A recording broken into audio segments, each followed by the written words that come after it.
Ready? Go ahead. Sure. Hey, I'm Daryl Benton with Benton's Country Hams in Madisonville, Tennessee.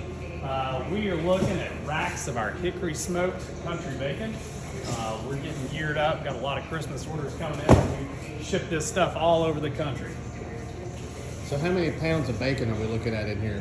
What's your guesstimation? Wow.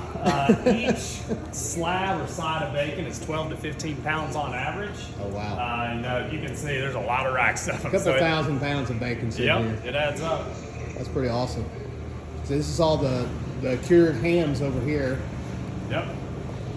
And then you got this Dry cured country hams. boxes of giant bacon. These are big bulk packages. A lot of restaurants get these. These country hams, these are dry cured, aged 8 to 12 months. But we do age some hams up to about 24 months for a prosciutto style ham. Nice. And you can get your bacon from American Powertrain up until January 4th with bacon shipped, and get your 5-speed or 6-speed kit and 2 pounds of Benton's bacon.